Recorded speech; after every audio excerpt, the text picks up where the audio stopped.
Assalamualaikum warahmatullahi wabarakatuh. Salam sejahtera buat kita semua. Semoga kita semua dalam keadaan sehat jasmani dan rohani, tidak kekurangan satu apapun. Amin ya robbal alamin. Oke, Mimin akan melanjutkan cerita Liontin Giok Naganya. Bab 1261 sampai bab 1265. Yuan Yaoer berkata, "Hihi, paman kecil, apakah kamu tahu seberapa kuat Ye Chong sekarang? Aku sudah mengatakannya sejak lama. Kamu harus mempercayai Ye Chong."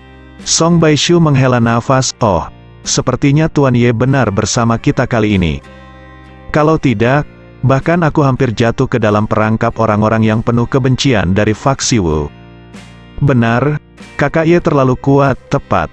Mulai sekarang, kami akan mendengarkan kakak Ye." Semua orang di sekolah Prancis mengubah kata-kata mereka satu demi satu.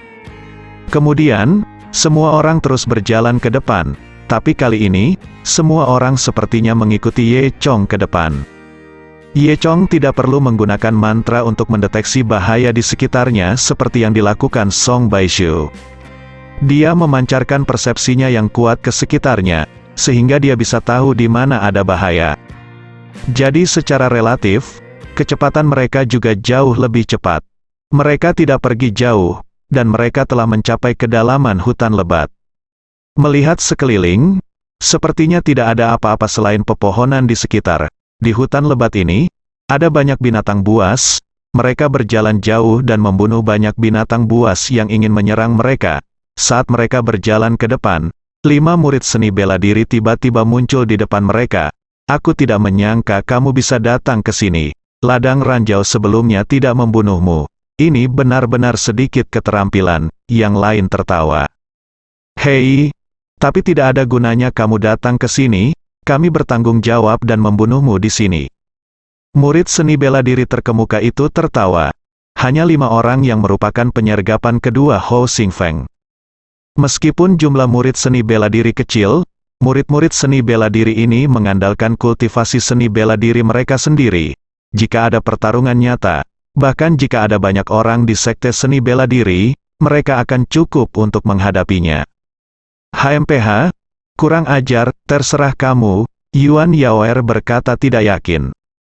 "Hanya kita berlima yang cukup, bagi Long Hushan. Kalian para murid Dharma tidak lebih dari sekumpulan sampah." "Betul, saya bisa mencium bau kotoran kuda dari jarak jauh." Setelah itu, beberapa murid seni bela diri tertawa haha. Ekspresi Song Baishu agak gugup, dan dia berbisik kepada Yuan Yaoer, "Aku akan menghentikan mereka sebentar lagi. Kamu ambil orang-orangnya dan lari dulu, naik dan tunggu aku." Yuan Yaoer mengangguk. Dia tahu bahwa Song Baishu mungkin bukan lawan dari kelima orang ini. Tetapi jika dia ingin melarikan diri, itu tidak akan sulit. Apa yang dikatakan Song Baishu sudah didengar oleh para murid seni bela diri itu. Salah satu murid seni bela diri tertawa dan berkata, "Hahaha, bagaimana bisa begitu mudah melarikan diri? Jangan khawatir, tidak ada yang bisa melarikan diri hari ini, dan kalian semua akan mati di sini." Murid yang mengirim pemimpin itu berkata. Segera setelah itu, dinding putih tembus pandang tiba-tiba muncul di sekitar kerumunan. Dinding putih setinggi 3 meter dan mengelilingi semua orang. Melihat adegan ini, Yuan Yaoer terkejut. Ini adalah mantra penyegelan. Di ruang tertutup oleh dinding putih, mantra semua orang berhenti bekerja. "Hehe, aku tidak menyangka bahwa kita juga akan mengikuti waktu dan membuat beberapa mantra." Pemimpin murid seni bela diri itu tertawa. Song Baishu sedang berpikir. Mantra penyegelan saat ini, termasuk mantra yang ditempatkan di ladang ranjau sebelumnya, semuanya adalah mantra yang relatif maju. Berbicara secara logis, tidak satu pun dari murid seni bela diri ini yang akan menggunakan mantra semacam itu. Di balik ini, pasti ada ahli yang membantu para murid seni bela diri ini. Namun, sulit bagi Song Baishu untuk menebak siapa itu, dan mungkin bukan seseorang dari Gunung Longhu. Memikirkan hal ini, Song Baishu memandang orang-orang ini dengan dingin. "Mungkinkah kamu diam-diam berkolusi dengan orang-orang di luar Gunung Longhu, pemimpin?" Murid seni bela diri tertawa dan berkata, "Kematian sudah dekat. dan kamu masih berbicara begitu banyak omong kosong.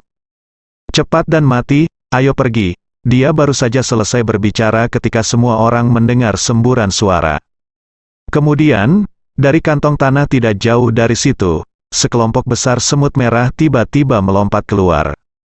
Semut-semut ini sangat besar, masing-masing seukuran ibu jari, dan tubuh mereka berwarna merah darah, merangkak ke arah kerumunan seperti gelombang merah.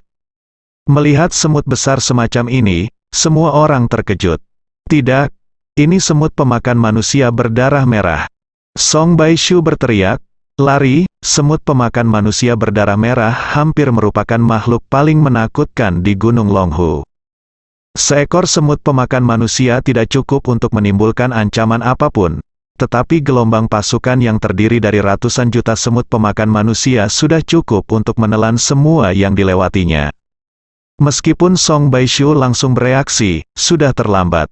Begitu kata-kata itu jatuh, sebelum sampai ke telinga semua orang, semut pemakan manusia sudah sampai di kaki mereka. Yang pertama menanggung beban adalah kelima murid seni bela diri itu. Murid seni bela diri yang baru saja berpuas diri tampaknya sedang terburu-buru. 5 orang melawan dengan seluruh kekuatan mereka. Mereka semua adalah prajurit peringkat Huang sekarang. Dengan satu telapak tangan, mereka dapat membunuh ribuan semut pemakan manusia, dan dengan satu kaki, mereka dapat membunuh ribuan semut. Namun, semut pemakan manusia ini terlalu banyak. Dan jika Anda tidak hati-hati, jika Anda digigit oleh siapapun, Anda akan dikutuk.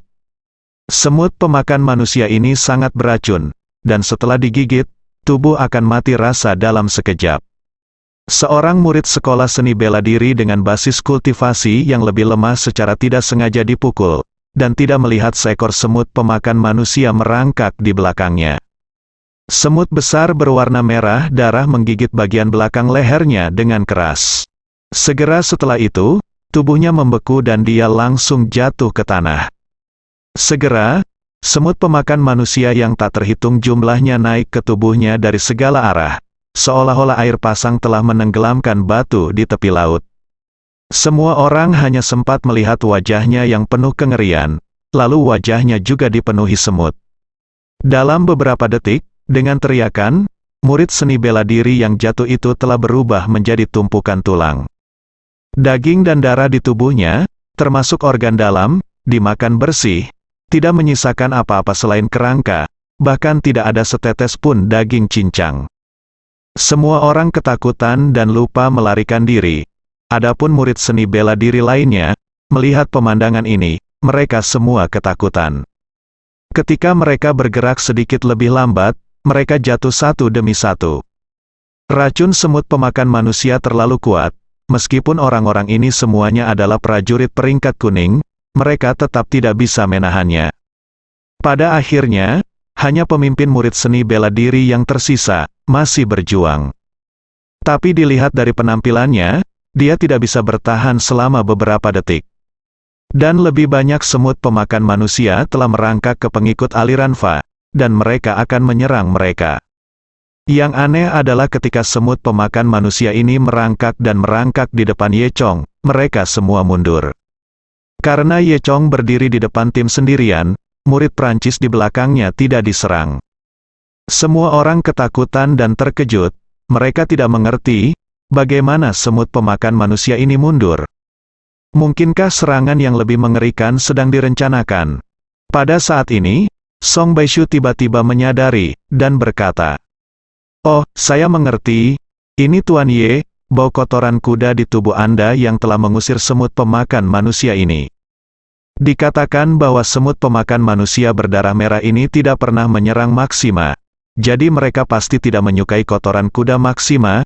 Ini benar-benar yang disebut satu hal untuk satu hal. Mendengar penjelasan Song Baishu, nada santai semua orang. "Oh, ternyata seperti ini, hebat, cepat, biarkan aku mencium lebih banyak, ini pertama kalinya aku mencium bau yang begitu enak. Benar, ketika aku kembali, aku akan membuat kotoran kuda Cholima menjadi dupa bao." Murid sekolah seni bela diri itu juga dianggap sangat kuat, dan dia masih bertahan setelah sekian lama.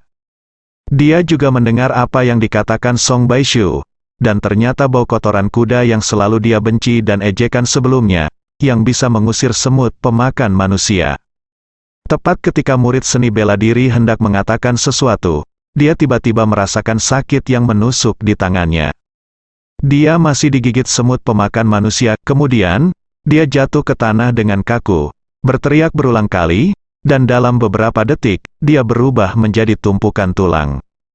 Semut pemakan manusia ini mundur satu demi satu setelah kehilangan target. Mereka datang dan pergi secepat mereka datang. Setelah semburan suara celoteh, lingkungan sekitar kembali tenang. Dan 5 murid seni bela diri yang awalnya memamerkan kekuatan mereka, semuanya terbaring di tanah saat ini, berubah menjadi 5 tulang putih. Semua orang juga menghela nafas tanpa henti, mengira semut pemakan manusia berdarah merah ini benar-benar menakutkan. Ye Chong berkata pada dirinya sendiri, sepertinya Yuan Meyer sudah lama mengetahui hal ini. Dia meminta Ye Chong untuk mengambil kotoran kuda, bukan untuk balas dendam pada Ye Chong, tetapi dengan sengaja, dan diam-diam memberikannya kepadanya. Chong menawarkan bantuan. Yuan Yaoer di sebelahnya mendengus, Yuan Meyer ini terlalu berlebihan. Aku adalah saudara perempuannya, dan dia bahkan tidak memberitahuku ini. Sebaliknya, dia ingin membantumu, orang luar, HMPH, dia benar-benar saudara perempuanku sendiri, Ye. Chong He tersenyum dan tidak mengatakan apa-apa. Nyatanya, Yuan Meyer membantu semua murid Prancis. Karena dengan kemampuan Ye Chong, meski tanpa kotoran kuda, semut pemakan manusia ini tidak akan bisa melukainya. Sebaliknya, Yuan Yaoer, Song Baishu dan murid sekolah Dharma lainnya akan sengsara. Ayo pergi, ayo lanjutkan, kata Song Baishu. Setelah itu, pengikut Fa terus bergerak maju. Seluruh hutan lebat di Gunung Longwu berbentuk lingkaran. Pepohonan di hutan lebat sangat lebat, dan lorong di dalamnya bahkan lebih berliku-liku. Di tengah hutan lebat, ada sebuah gua, yang merupakan tempat gua dan surga yang diberkati di Gunung Longhu. Legenda mengatakan bahwa pendiri Gunung Longhu pernah menyepi di sini selama 10 tahun dan meninggalkan banyak hal baik di dalamnya. Mereka yang bisa memasuki tanah gua yang diberkati, jika ada kesempatan, bisa mendapatkan 1 atau 2 harta karun, atau buku rahasia. Pintu masuk surga Dongtian terlihat biasa saja, tetapi penuh dengan bahaya. Saat ini, Hou Xingfeng sedang duduk di atas batu tidak jauh dari pintu masuk gua. Di sekelilingnya, ada 4 murid seni bela diri. Baru saja, di hutan lebat yang sunyi ini, mereka juga mendengar jeritan dari kejauhan. Tampaknya itu suara Wang Biao, seorang murid berkata kepada Hou Xingfeng. Wang Biao adalah pemimpin mantan murid seni bela diri. Hou Xingfeng mengerutkan kening, apakah Wang Biao dan yang lainnya melewatkannya? Mereka bahkan tidak bisa berurusan dengan murid-murid sekte Dharma itu. Namun, cara mengerikan apa yang digunakan murid-murid Prancis itu untuk membuat Wang Biao dan yang lainnya menyebutnya begitu menyedihkan. Mendengar jeritan, sepertinya itu tidak dilakukan oleh para murid sekolah Prancis. Iya, tapi aku merasa Wang Biao dan yang lainnya mungkin musnah. Keempat murid di samping Hou Xingfeng berdiskusi dalam sebuah jalan suara rendah.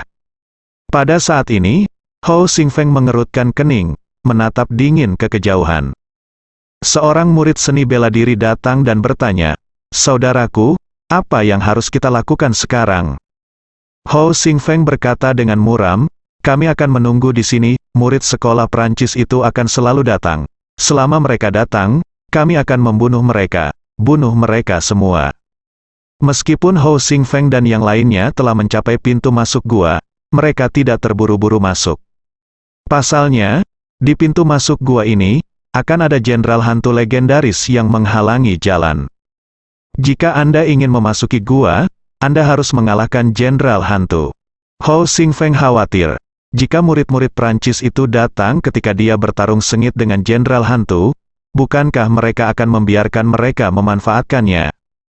Awalnya sesuai rencana, Hou Xingfeng mengatur agar Wang Biao dan yang lainnya membunuh murid-murid Prancis itu. Namun, mereka juga mendengar teriakan barusan, Hou Xingfeng telah mengkonfirmasi bahwa 5 murid seni bela diri telah ketinggalan. Dan pengikut aliran Fa mungkin sedang bergegas ke sini. Oleh karena itu, Hou Xingfeng tidak berani bertarung dengan para jenderal hantu dengan gegabah. Dia akan menunggu murid-murid seni bela diri itu muncul, berurusan dengan mereka terlebih dahulu, dan kemudian memasuki surga-surga di Gunung Longwu. Benar saja, dalam waktu kurang dari 2 jam, Ye Chong tiba di sini dengan banyak murid aliran Fa. Ketika semua orang datang ke sini, mereka bisa melihat pintu masuk gua dari kejauhan. Ini adalah pertama kalinya Fa Pai tiba di tujuan akhir tanpa kehilangan apapun. Tentu saja, ujian sebenarnya adalah jenderal hantu di pintu masuk gua. Sebelum semua orang bisa bahagia, mereka melihat Hou Xingfeng dan yang lainnya menghalangi satu-satunya jalan. Hou Xingfeng adalah master sebenarnya dari sekolah Wu. Pada saat ini, Hou Xingfeng melihat mereka datang, dan mencibir. Setelah menunggumu begitu lama, akhirnya di sini aku tidak menyangka tidak ada dari kalian yang mati. Tapi tidak apa-apa, biarkan aku bersenang-senang dan bunuh kalian semua. Hou Xingfeng memberi perintah, dan 4 orang di belakangnya semua berdiri. Meskipun ada sejumlah besar murid sekolah Fa, jika dibandingkan dengan kungfu asli, mereka memang bukan tandingan murid seni bela diri ini. Yuan Yaoer menghitung dalam pikirannya, dia bisa menangani 1, Song Baishu bisa menangani 1, dan murid-murid lainnya, jika dijumlahkan, mungkin hanya bisa menangani 1. Hanya ada 1 yang tersisa, ditambah Hou Xingfeng yang paling kuat, saya tidak tahu apakah Ye Chong bisa menghadapinya. Kali ini berbahaya. Apa yang harus kulakukan? Seorang murid Dharma bertanya dengan suara rendah. Song Baishu mendengus dingin, apa yang kamu takutkan? Tentara datang untuk menghalangimu, air datang untuk menutupimu, kami murid Dharma bukan vegetarian. Setelah selesai berbicara, semua orang mengeluarkan senjata ajaib mereka dan bersiap untuk bertarung. Keempat murid golongan Wu itu tersenyum menggoda di wajah mereka, di mata mereka. Golongan Fa tidak lebih dari sekelompok ikan yang sudah diletakkan di atas talenan, dan mereka pasti akan mati. Pada saat ini, Hou Xingfeng mencibir, belum tunggu apa lagi. Namun, yang bermarga Ye harus diserahkan kepadaku. Aku berjanji pada guru bahwa aku akan membiarkannya mati secara tragis di sini. 4 orang mendapat perintah Hou Xingfeng, mereka tidak berani mengabaikan, dan bergegas satu demi satu. Murid-murid dari aliran Fa itu semua tampak gelisah. Seseorang bernama Xiao Glass adalah yang termuda dan paling berani, dan bahkan menutup matanya karena ketakutan.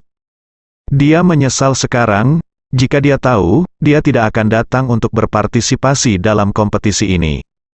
Dengan kekuatan dan keberaniannya, sebenarnya tidak cukup untuk mengikuti kompetisi. Dia hanya ingin mengikuti paman kecilnya, Yuan Yaoer dan yang lainnya untuk ikut bersenang-senang. Dia mengutuk dirinya sendiri sekarang, bukan apa-apa untuk menonton kegembiraan. Kemudian, dia hanya mendengar suara, bang bang bang.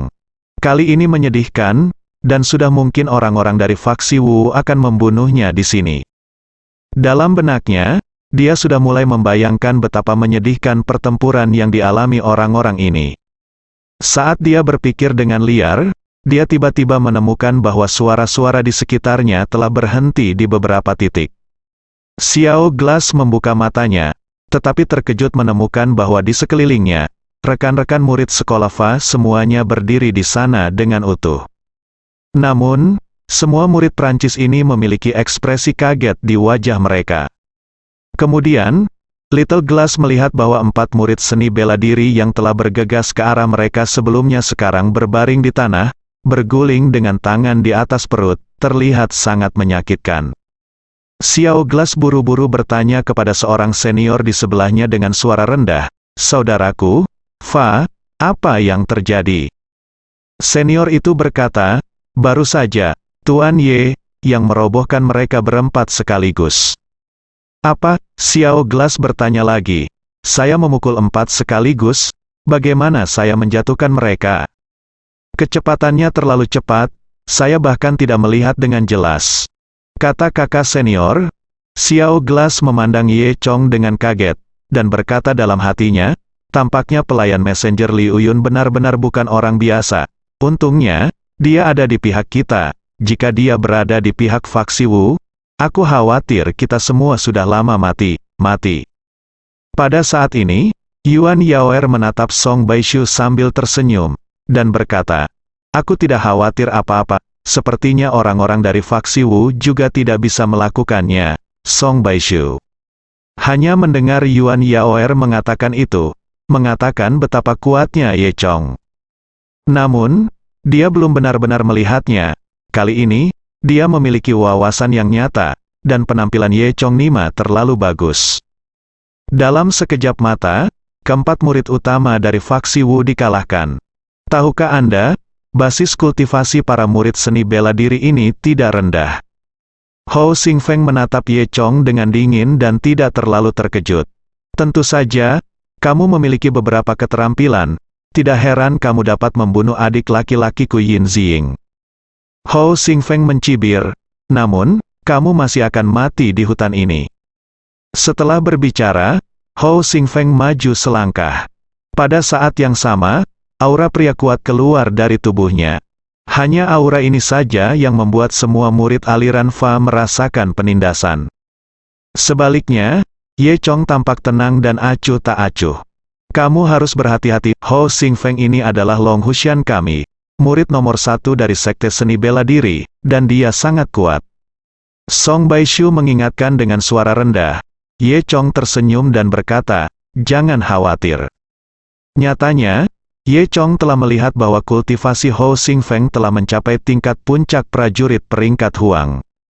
Mengingat usianya, dia memang cukup berbakat, terlebih lagi, bumi memiliki sumber daya yang santai untuk berkultivasi, dan tidak mudah untuk mencapai kultivasi semacam ini. Di antara para murid Long Hushan, Hou Xingfeng memang yang terkuat. Namun, sayang sekali dia bertemu Ye Chong, seorang prajurit peringkat Huang puncak. Bagi Ye Chong, dia bukan apa-apa. Hou Xingfeng tidak tahu seberapa kuat Ye Chong. Dia tumbuh sangat besar, dia selalu menjadi yang terbaik di antara teman-temannya. Di antara teman sebaya, dan bahkan banyak sesepuh, tidak ada lawan sama sekali. Oleh karena itu, Hou Xingfeng secara alami mengembangkan kepribadian yang menantang. Dia melihat bahwa Ye Chong seumuran dengan dirinya. Bahkan jika pihak lain juga jenius, dia tidak bisa lebih baik darinya. Oleh karena itu, Hou Xingfeng berpikir bahwa dia dapat dengan mudah mengalahkan Ye Chong. Aku melihatnya berjalan menuju Ye Chong dengan angkuh. Tubuh Hou Xingfeng ini sangat besar, berdiri di sana, dia semegah gunung. Sebaliknya, Ye Chong kehilangan banyak berat badan, seolah-olah Hou Xingfeng bisa menelan Ye Chong utuh dengan satu gigitan. Melihat keduanya siap untuk pergi, semua orang mundur dengan gugup. Gelas kecil itu hanya bertanya, Paman kecil, katakan padaku, bisakah kakak laki-laki Ye Chong ini mengalahkan Hou Xingfeng? Song Baishu tidak tahu, dan dia memandang Yuan Yaoer di sebelahnya. Kali ini, bahkan Yuan Yaoer pun tidak yakin. Hei, Ye Chong, aku akan membalaskan dendam adik laki-lakiku hari ini, matilah kamu. Setelah selesai berbicara, Hou Xingfeng meninju Ye Chong dengan keras. Pukulan ini sangat kuat sehingga bisa menghancurkan batu menjadi berkeping-keping. Jika itu mengenai murid biasa, satu pukulan sudah cukup untuk menghancurkan tulang lawan berkeping-keping. Hou Xingfeng membanting dengan tinjunya, seperti bambu yang patah. Bahkan udara di sekitarnya bergetar dan mengeluarkan suara mendesing. Melihat pukulannya hendak mengenai wajah Ye Chong. Saya melihat bahwa Ye Chong mengulurkan tangan kanannya dengan santai, meremas dua jari di udara, dan meremas tinju Hou Xingfeng sebesar karung pasir. Hou Xingfeng tinggi, dan kepalan tangannya lebih besar dari telapak tangan Ye Chong yang terbuka penuh. Oleh karena itu, telapak tangan Ye Chong sama sekali tidak bisa menutupi tinju Hou Xingfeng. Namun, dia hanya menggunakan dua jari, yang menghentikan pukulan penuh kekuatan Hou Xingfeng. Hou Xingfeng hanya merasa tinjunya tertahan oleh penjepit besi. Segera, rasa sakit menyebar dari kepalan tangan ke otak Hou Xingfeng. Dia bahkan tidak punya waktu untuk terkejut, dia hanya merasa tubuhnya miring. Tubuh besarnya benar-benar diambil oleh Ye Chong. Ye Chong meraih tinju Hou Xingfeng dan melemparkan Hou Xingfeng yang seperti gunung dengan liar. Hou Xingfeng terlempar keluar oleh Ye Chong seperti kantong sampah yang rusak, dan jatuh dengan keras ke tanah. Bang, dia jatuh ke tanah, menendang awan debu yang besar, dan berguling 2 kali sebelum berhenti.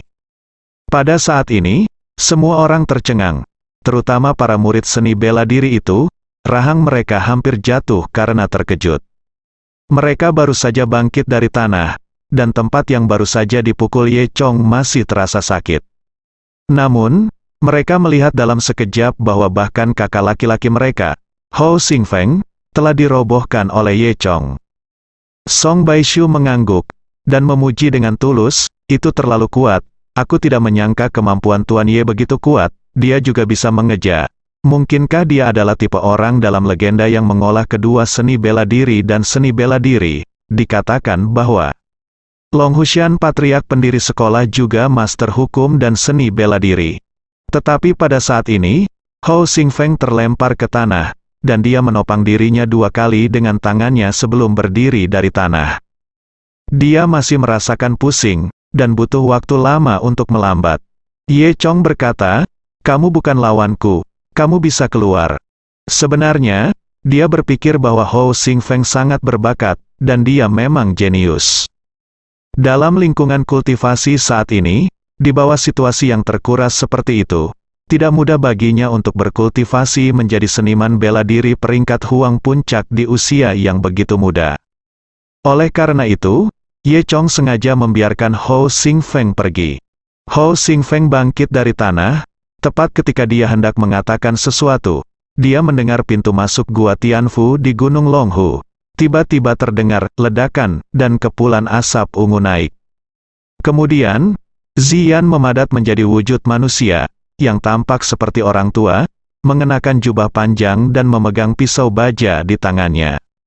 Ini adalah jenderal hantu berpakaian ungu legendaris yang menjaga pintu masuk gua. Jenderal hantu berpakaian ungu tingginya lebih dari 2 meter, bahkan lebih tinggi dari Hou Xingfeng, dengan pisau baja di tangannya sepanjang waktu, penuh kekuatan. Ternyata getaran energi antara pertarungan antara Ye Chong dan Hou Xingfeng barusan menyebabkan mekanisme penjagaan surga Dongtian.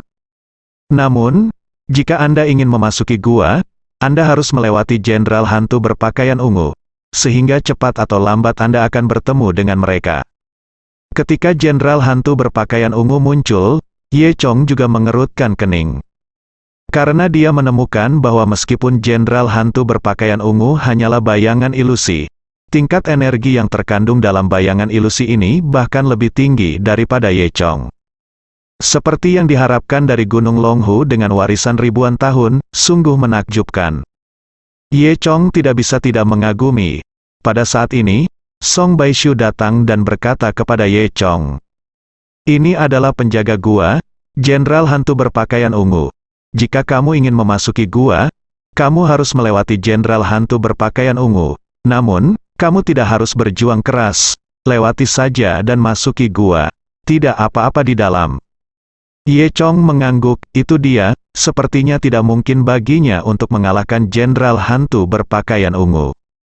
Namun, sepertinya tidak sulit baginya untuk melarikan diri dari serangan jenderal hantu berpakaian ungu dan memasuki gua. Ye Chong masih sangat percaya diri dengan kecepatannya. Memikirkan hal ini, Ye Chong tidak ragu lagi. Dia menggerakkan kakinya, dan sosoknya berubah menjadi cahaya dan bayangan, bergegas menuju arah jenderal hantu berpakaian ungu. Kecepatan Ye Chong sangat cepat sehingga di mata para murid biasa itu, Ye Chong hampir tidak terlihat. Dalam sekejap mata, Ye Chong sudah berada di samping jenderal hantu berbaju ungu. Jenderal hantu berpakaian ungu masih tidak menanggapi. Ye Chong terus bergerak maju. Hanya dalam 1 detik lagi, dia akan bisa melewati jenderal hantu berpakaian ungu dan memasuki pintu masuk gua ini. Saat Ye Chong hendak memasuki pintu masuk gua, dia tiba-tiba merasa bahwa angin pahit dari pisau itu tiba-tiba menghalangi jalannya. Jika dia bergerak sedikit lebih jauh, dia akan terbelah dua oleh angin pedang. Tidak mungkin, Ye Chong tidak berani menerima kekuatan Jenderal Hantu berbaju ungu. Dia tidak punya pilihan selain mengelak ke kiri, menggunakan tubuhnya agar cukup fleksibel untuk menghindari angin pisau dan terus maju. Tanpa diduga, pedang Jenderal Hantu berpakaian ungu mengikuti dari dekat, seolah menempel di tubuh Ye Chong. Ye Chong terkejut. Dia tidak menyangka Jenderal Hantu berbaju ungu itu begitu cepat. Ye Chong tiba-tiba menemukan bahwa pedang Jenderal Hantu berbaju ungu lebih cepat dari miliknya. Dia menghindari dua serangan, dan dia mungkin tidak bisa menghindari serangan ketiga. Selain itu, dalam jangkauan serangan Jenderal Hantu berpakaian ungu, sangat sulit bagi Ye Chong untuk melarikan diri. Pikiran ini baru saja terlintas di benak Ye Chong. Detik berikutnya, pisau di tangan hantu berpakaian ungu itu sudah mendekati Ye Chong lagi, dan hampir jatuh. Melihat pedang itu hendak mengenainya, Ye Chong tidak bisa mengelak. Jika pisau ini mengenai, dia akan langsung terluka parah. Dalam sekejap mata, Ye Chong mengeluarkan jimat giok dari dadanya dengan tergesa-gesa. Dengan sesuatu di mulutnya, dia melemparkan jimat giok ke depan, dan dia segera tetap di tempatnya. Begitu jimat giok itu dibuang, itu memancarkan cahaya hijau zamrud, dan sesosok manusia muncul. Pada saat yang sama, pisau baja Jenderal Hantu berwarna ungu telah menempel di kulit Ye Chong, memotong semua rambut Ye Chong. Namun, pisau baja itu berhenti tiba-tiba, dan segera setelah itu, ia mengejar jimat giok itu. Ternyata Ye Chong menggunakan teknik pengganti, menggunakan jimat batu giok untuk menjadi penggantinya. Seperti yang diharapkan, hantu berpakaian ungu jatuh ke dalam perangkap, dan menebas jimat giok dengan pisau baja, hanya untuk mendengar suara yang tajam, dan jimat giok itu dipotong menjadi bubuk. Serangan Jenderal Hantu berpakaian ungu hanya sedikit tertunda, dan di detik berikutnya, dia sudah bisa merasakan tubuh asli Ye Chong. Pisau baja menebas tubuh asli Ye Chong lagi. Namun, kali ini cukup bagi Ye Chong untuk mengatur napas. Memanfaatkan kesempatan ini, Ye Chong mundur dengan tiba-tiba. Saat pisau baja jatuh ke tanah, Ye Chong akhirnya mundur ke posisi aman. Pisau Jenderal Hantu berpakaian ungu menebas tanah, langsung memotong celah lebih dari 10 meter di tanah beku yang abadi. Semua orang kagum, ketika Ye Chong keluar dari jangkauan serangan Jenderal Hantu berpakaian ungu. Jenderal Hantu berpakaian ungu itu berdiri diam lagi.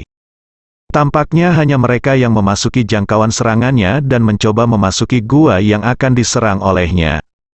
Ye Chong mengerutkan kening, dia terlalu ceroboh sekarang, dan dia hampir mengaku di sini. Yuan Yaoer dan yang lainnya buru-buru datang dan bertanya, "Bagaimana? Ye Chong, apakah kamu baik-baik saja?" Ye Chong menggelengkan kepalanya dan berkata, "Tidak apa-apa." Song Baishu berkata, "Terlalu berbahaya, untungnya. Tuan, kamu cerdik dan menggunakan mantra pengganti itu luar biasa." Iya. Dalam waktu sesingkat itu, adalah jenius untuk berpikir menggunakan mantra seperti itu untuk menghindari serangan Jenderal Hantu berpakaian ungu. Semua orang memuji, namun, Tuan Ye, Anda benar-benar mahir menggunakan mantra pengganti. Dalam waktu sesingkat itu, Anda telah menciptakan pengganti yang begitu sempurna. Saya malu pada diri saya sendiri, Song Baishu memuji dengan tulus. Ye Chong tersenyum kecut dan menggelengkan kepalanya. Jenderal Hantu berpakaian ungu ini terlalu kuat. Aku benar-benar tidak mengerti. Seseorang benar-benar melewatinya sebelumnya, setidaknya kakakku berhasil, kata Yuan Yaoer. Ye Chong juga memikirkannya, tapi kultivasi Yuan Meyer tidak setinggi miliknya. Bagaimana dia bisa sampai di sana? Tiba-tiba, Ye Chong sepertinya memikirkan sesuatu. Oh, saya mengerti. Sepertinya jika Anda ingin melewati Jenderal Hantu berbaju ungu, Anda masih harus mengandalkan mantra dengan sihir. Song Baishu dan yang lainnya bingung. Ye Chong mengangguk, itu benar. Gunung Longhu telah terkenal dengan sihir sejak zaman kuno. Jadi leluhur mengatur ujian Jenderal Hantu berpakaian ungu untuk menguji keterampilan sihir muridnya. Aku mengerti, Song Baishu berkata. Seperti faksi Wu, mereka hanya fokus mengejar seni bela diri. kecuali mereka mencapai puncak dan dapat bertarung melawan jenderal hantu berpakaian ungu. Jika tidak, murid seni bela diri tidak akan bisa melewati jenderal hantu berpakaian ungu. Yuan Yaoer juga berkata, pantas saja ada begitu banyak kompetisi seni bela diri. Siapapun yang memasuki gua adalah murid sekolah Prancis. Mungkin ini juga tradisi yang ditinggalkan oleh leluhur. Sekolah adalah naga. Keaslian Husan, kata para murid dengan penuh semangat. Hou Xingfeng dan beberapa murid lain dari faksi Wu di sebelahnya mendengar ini. Tetapi mereka tidak membantah. Mereka telah lama ditakuti oleh kekuatan perkasa dari jenderal hantu berpakaian ungu. Dan sekarang mereka merasa sepertinya Fapai dan yang lainnya benar. Ye Chong mengetahuinya, dan langkah selanjutnya adalah mempertimbangkan mantra apa yang akan digunakan untuk melewati jenderal hantu berpakaian ungu. Oleh karena itu, Ye Chong mulai berdiskusi dengan Song Baishu dan Yuan Yaoer. Mantra macam apa yang bisa menembus jangkauan serangan jenderal hantu berpakaian ungu ini? Hou Xingfeng memperhatikan Ye Chong dengan dingin dari samping. Dia masih kaget di dalam hatinya, dan berkata di dalam hatinya, untungnya, saya tidak menganggapnya terlalu serius sebelumnya. Jika dia bergegas dengan gegabah, saya khawatir dia akan dibacok sampai mati oleh jenderal hantu ungu. Ye Chong Ye melirik Hou Xingfeng sengaja atau tidak sengaja. Faktanya, ketika Ye Chong baru saja melarikan diri dari hantu berpakaian ungu, dia sudah merasakan bahwa untuk sesaat, Hou Xingfeng mengumpulkan kekuatannya dan ingin melakukan sesuatu padanya. Hanya saja Hou Xingfeng mungkin merasa tidak yakin nantinya, atau hati nuraninya menemukan bahwa pada akhirnya dia tidak melakukan apa-apa. Untuk ini, Ye Chong pura-pura tidak memperhatikan, dan menjaga wajahnya. Tidak apa-apa jika Hou Xingfeng jujur, tetapi jika dia berani bertindak berlebihan, jadi bagaimana jika Ye Chong membunuhnya? Setelah berdiskusi lama, Song Baishu berkata, sebenarnya, Tuan Ye, teknik pengganti Anda baru saja menginspirasi saya, teknik pengganti. Meskipun bisa menarik jenderal hantu berpakaian ungu, waktunya terlalu singkat, itu tidak cukup sama sekali. Kata Yuan Yaoer. Song Baishu mengangguk, itu benar, tapi kita bisa membuat beberapa ganda lagi, mungkin kita bisa berhasil. Setelah pengingat seperti itu, Ye Chong tiba-tiba mendapat inspirasi, dan dia punya solusi. Ye Chong menghitung jarak dari gua dan kecepatannya sendiri. Dia merasa bahwa dengan 49 pengganti, dia bisa mengirim dirinya sendiri ke dalam gua. Biarkan avatar ini berbaris dalam formasi ular panjang, memanjang dari mereka ke pintu masuk gua. Kemudian, setiap kali, Ye Chong bertukar posisi dengan stand-in-nya, dan dia secara bertahap bisa mendekati pintu masuk gua. Seperti catur, melompat satu langkah pada satu waktu, selama rutenya benar, setelah 49 langkah, Anda dapat mencapai akhir. Hanya saja melakukan hal itu menuntut Ye Chong, dan dia harus bergerak dengan lancar tanpa kelalaian. Jika tidak, pedang jenderal hantu berpakaian ungu mungkin mengenai tubuh asli Ye Chong. Selain itu, membuat 49 pemain pengganti bukanlah tugas yang mudah. Murid-murid biasa dari sekolah Prancis itu, bahkan ganda, sulit untuk diciptakan. Tapi Ye Chong sangat yakin, dia pikir itu patut dicoba. Setelah semua orang mendiskusikannya dengan benar, mereka datang ke pintu masuk gua lagi, tepat di tepi jangkauan serangan jenderal hantu berpakaian ungu.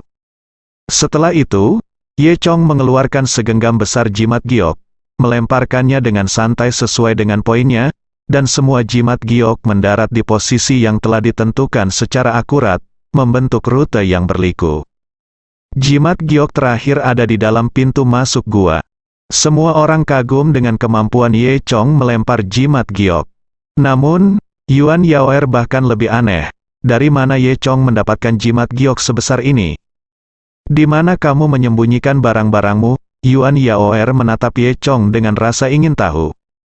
Dia melihat ke atas dan ke bawah untuk waktu yang lama, dan tidak mungkin tumpukan jimat batu giok sebesar itu bisa disembunyikan dimanapun. Ye Chong tersenyum dan berkata, sakuku relatif besar. Kemudian, Ye Chong menarik napas dan berkata, kalau begitu mari kita mulai sekarang. Semua orang di sekolah Prancis mengangguk. Pertama-tama, Yuan Yaoer dan Song Baishu masing-masing mengucapkan kata-kata, merapal mantra mereka sendiri.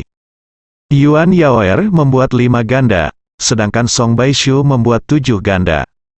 Pengganti ini didistribusikan secara merata di seluruh sirkuit yang terdiri dari 49 jimat giok. Jika Ye Chong sendirian, berdiri sambil menghindari serangan jenderal hantu berbaju ungu, dia mungkin akan kewalahan. Dengan cara ini, dengan bantuan Yuan Yaoer dan Song Baishu di setiap beberapa posisi, tekanan Ye Chong juga jauh berkurang. Selain itu, ada 3 murid yang juga menyumbang 4 pemain pengganti. Mereka menemukan bahwa dengan jimat giok Ye Chong, mantra mereka tampaknya lebih mudah dilemparkan. Awalnya, dengan kekuatan Yuan Yaoer, ia mampu menciptakan 3 pemain pengganti. Akibatnya, 5 di antaranya dibuat di udara. Yuan Yaoer masih memikirkannya, dan ketika dia bebas, dia akan meminta Ye Chong beberapa jimat batu giok yang dapat meningkatkan mantra. Beberapa murid yang tersisa, yang tidak tahu cara membuat ganda, berada di sela-sela membantu menjaga dari faksi Wu. 33 pemain pengganti yang tersisa semuanya diciptakan oleh Ye Chong. Yuan Yaoer, Song Baishu dan yang lainnya tercengang melihat begitu banyak pemain pengganti yang muncul bersamaan. Sekarang semuanya sudah siap, Ye Chong bergerak dan berjalan ke jangkauan serangan jenderal hantu berpakaian ungu lagi.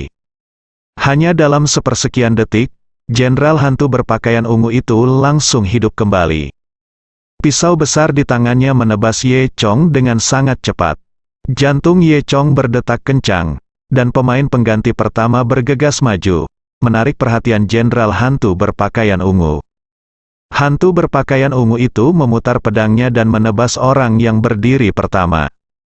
Dalam sekejap upaya, stand-in pertama dipotong-potong, dan jimat giok juga hancur. Di saat yang sama, Ye Chong juga memanfaatkan kesempatan untuk naik ke posisi awal ganda pertama. Sebelum Ye Chong bisa mendapatkan pijakan yang kokoh, jenderal hantu berbaju ungu sudah mengejarnya dengan pisaunya. Hampir di saat yang sama, stand-in kedua juga bergerak tiba-tiba, menarik kembali jenderal hantu berbaju ungu. Ye Chong juga bertindak pada saat yang sama, berkedip ke jimat giok kedua. Hantu berbaju ungu itu langsung memotong stand-in kedua, dan kemudian menyerang Ye Chong lagi. Dan tepat ketika bila itu ditempelkan ke kulit kepala Ye Chong, orang ketiga mulai bergerak, menarik serangan jenderal hantu berbaju ungu lagi.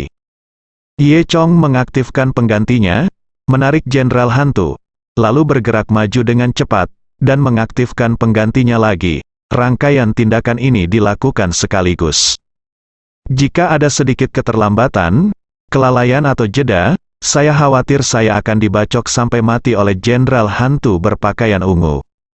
Song Baishu, Yuan Yaoer dan yang lainnya bahkan tidak berani bernafas untuk sensasi sisi Ye Chong.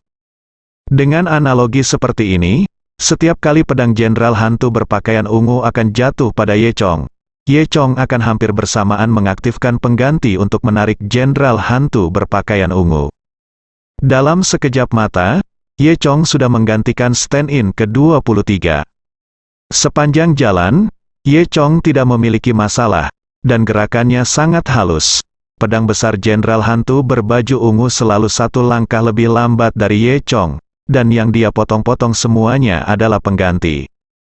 Ketika semua orang melihat ini, mereka bertepuk tangan di dalam hati mereka. Diperkirakan Ye Chong akan bisa memasuki surga-surga kali ini. Pengikut aliran Fa itu sangat iri hati. Meskipun mereka iri, mereka tidak memiliki kekuatan untuk membiarkan mereka melakukan ini. Ye Chong tidak lupa memperhatikan situasi Hou Xingfeng saat dia bertarung kecerdasan dan keberanian dengan jenderal hantu berpakaian ungu. Karena Hou Xingfeng ini, dia ingin merencanakan sesuatu yang salah sebelumnya, tetapi dia tidak pernah berani bergerak. Dan setelah mengamati begitu lama, dia juga bisa melihat bahwa jika Ye Chong membuat sedikit kesalahan, dia akan mati. Melihat bahwa Ye Chong akan berhasil dan menjadi orang pertama yang memasuki surga Dongtian, pada saat ini, Hou Xingfeng akhirnya tidak dapat menahannya, dia diam-diam mengumpulkan kekuatannya dan memusatkan semuanya di telapak tangannya. Kemudian, dia berteriak dengan keras, dan menamparkan telapak tangannya ke udara. Keahlian unik Long Hushan, Da Luo Tianwei, bersambung.